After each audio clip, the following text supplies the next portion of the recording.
Sorry Mbak ya, sambil tak sambi. Oke, nggak apa-apa Miss Yuni. Tapi kamu tahu kan setiap kali telepon masuk secara langsung dan tidak langsung masuk di YouTube sama di Facebook, jadi hati-hati jangan pernah menyebut nama siapapun termasuk namamu sendiri karena saya tidak ingin setelah viral kalian minta take down. Oke, kenapa sayang? Temanmu sakit? Siapa yang sakit? Ini teman kan ceritanya gini, dia itu aku cerita dari awal ya Miss Yuni, Iya, nggak apa kan? Nggak apa-apa. Gini, ini temen aku, dia tuh intinya baru pertama kali ke Hong Kong. Oh, iya. Dia kerja 2 tahun, udah finish. Terus? Tapi itu tuh dia dulu interview, kan intinya dia nunggu visa pas ada COVID ya. Jadi kan diberhentikan dulu tuh di PT-nya. Terusan dia nunggu sampai 1 tahun. Habis 1 tahun, intinya dari agennya dibilangin, ini ada job jaga 3 anak. Dia udah nggak interview langsung iya terima aja, intinya gitu, langsung masuk.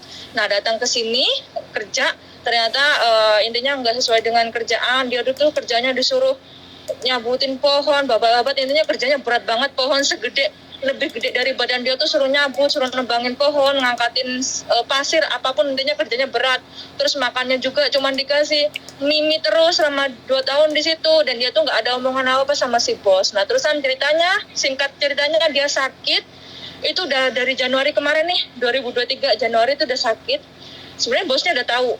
Itu kan masih terikat kontrak kerja sama dia ya, sama majikannya. Nah, majikannya tahu tapi mungkin kasarnya dibikin emble aja lah gitu ya sama majikannya. Terus sakit, tapi terusan sakit.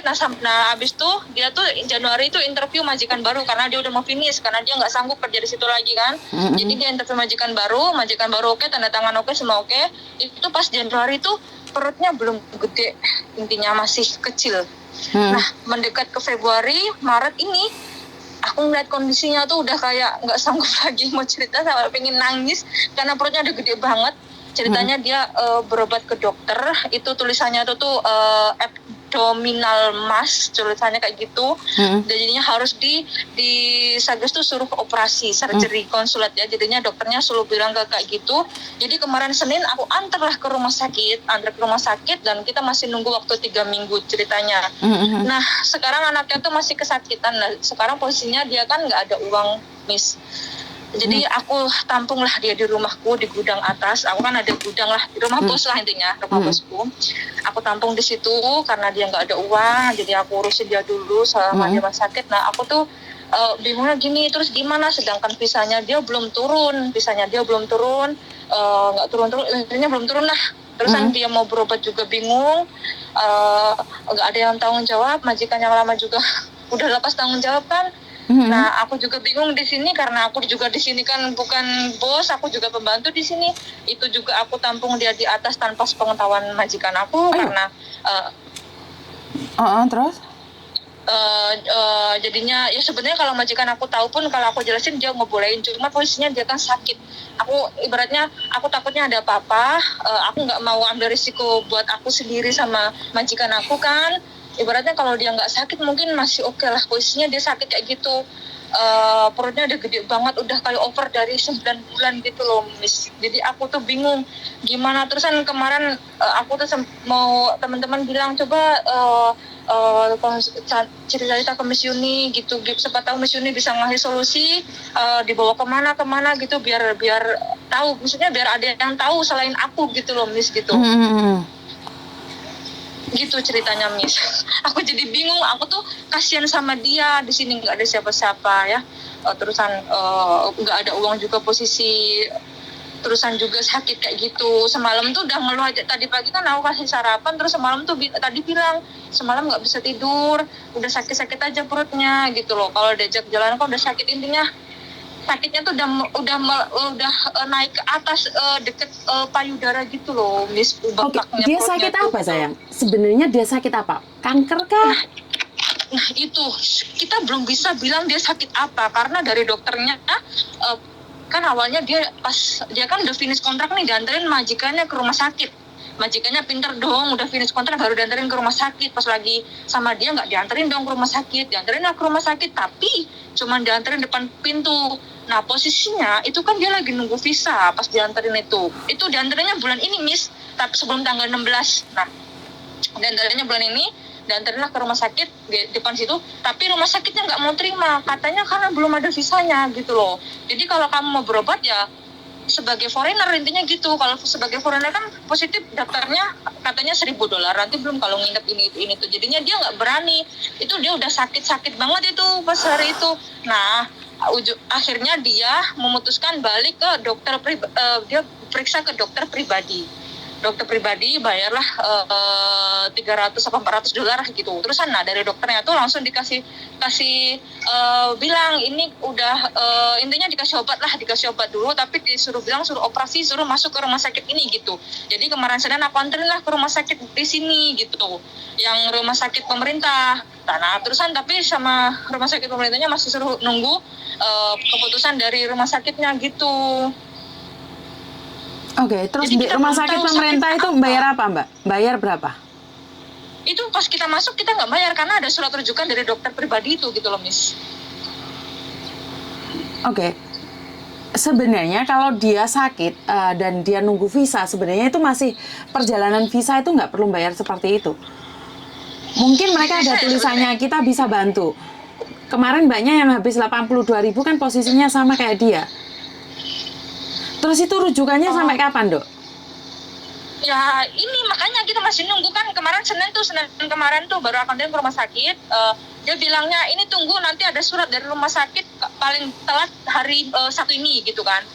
Terusan aku boleh kirim suratnya ke Miss Yuni WhatsApp-nya. Boleh. Surat dari rumah sakitnya. Bentar ya. Terus suratnya itu mau dikirim kemana, Dok? Enggak, ini coba Miss Yuni lihat dulu deh suratnya. Jadi Miss Yuni tahu gimananya ya.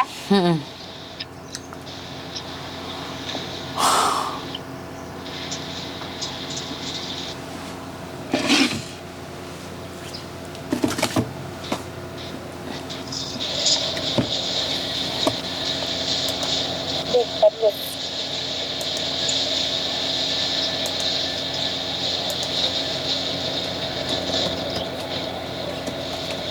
Mana nomornya?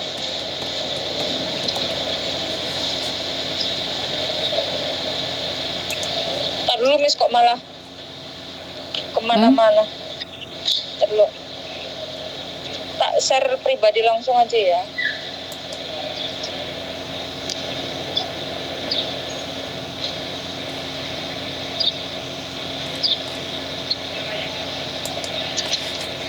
Nah itu udah aku kirim suratnya, Miss. Itu kan surat dari rumah sakit tuh, dari rumah sakit kemarin pas hari Senin kemarin. Bentar.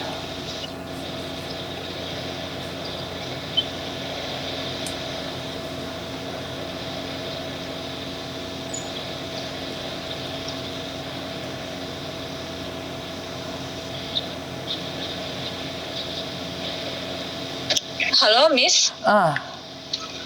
Itu yang pertama itu yang ada tulisannya within 3 minggu 3 weeks itu kan surat dari rumah sakit. Nah yang bawah itu surat dokter pribadi. Jadi kan itu surat rujukan tuh ceritanya dari dokter pribadi harus ke rumah sakit ini gitu, rumah sakit mana, Dok? pemerintah gitu. Jadi Dia di rumah sakit mana ini, Dok? Songsoy. Oke. Karena ini sudah parah loh. Dia parah nggak, Dok, keadaannya? Parah, Miss. Aku tuh boleh kirim fotonya dia nggak? Tapi tanpa wajah ya, aku kirim ya. Oke.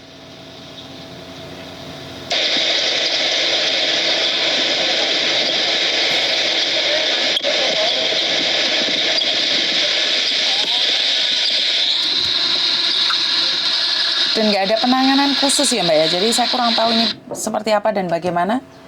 Kalau kayak gini kan otomatis mengkhawatirkan sekali ya keadaannya ya.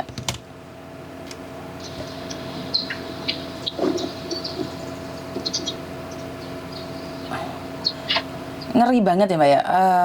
Dan harus nunggu 3 minggu. 3 minggu kalau dia kritis bagaimana?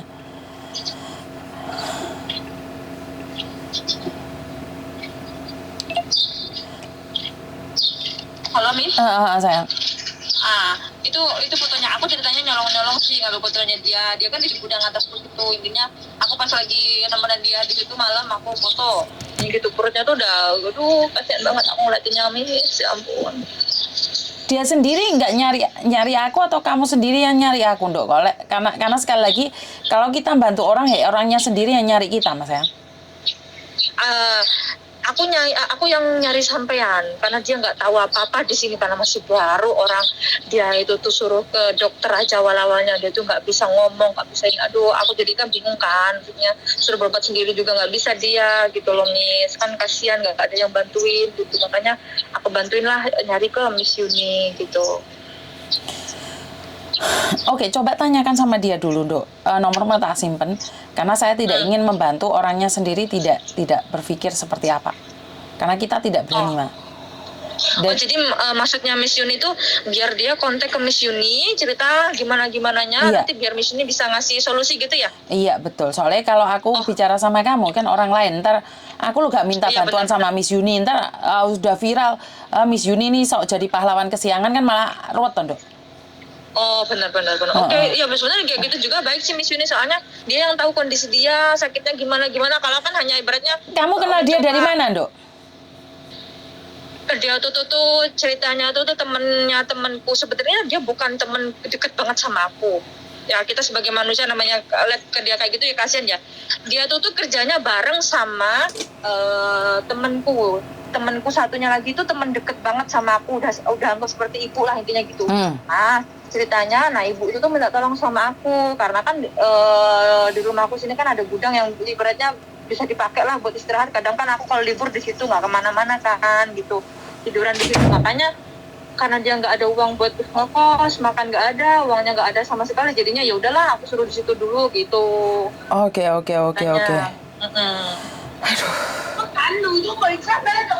Miss Yuni udah lihat fotonya ya, keadaan badannya ya. Sudah.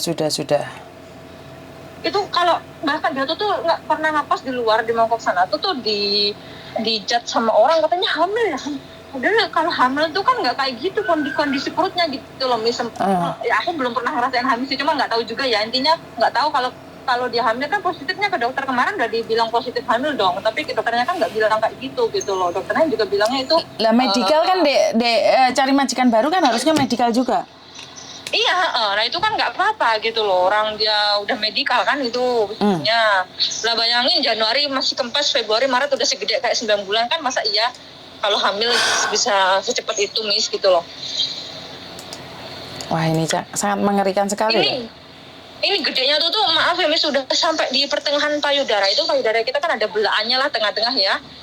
Semalam tuh aku lihat itu udah di situ tuh udah kayak di situ gedenya gitu loh Miss. Aku jadinya ngeliatinnya tuh kasihan, udah kayak napasnya udah nggak bisa itu, kayak ngap-ngapan gitu napasnya gitu loh. Makanya aku tuh bingung, minta tolong sama siapa? Aku nggak mungkin dong ngomong sama bos aku kan, bos aku juga nggak mau ambil resiko dia sakit, soalnya dia sakitnya dari majikan yang lama kan gitu.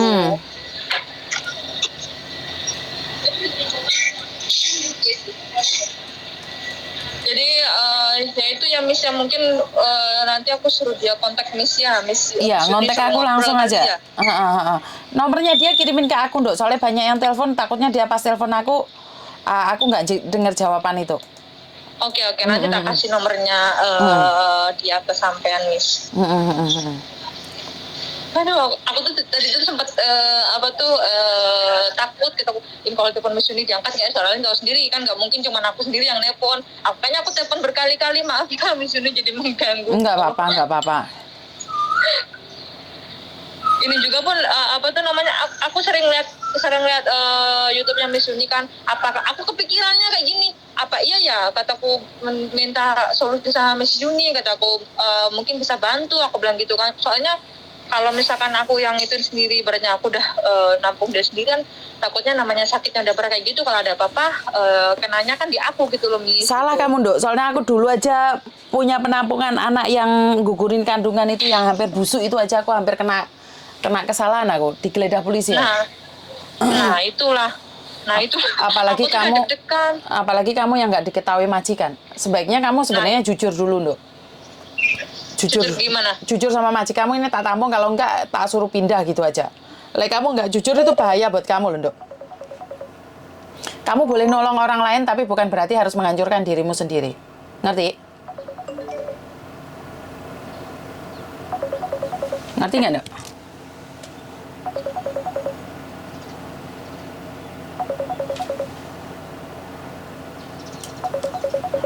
Jadi saya akan menghubungi Mbaknya langsung. Terima kasih dan kurang lebihnya saya minta maaf dan wassalamualaikum warahmatullahi wabarakatuh. Berkat Tuhan mengalir atas hidup kita semua. Semoga semua makhluk hidup bahagia. Terima kasih, bye-bye.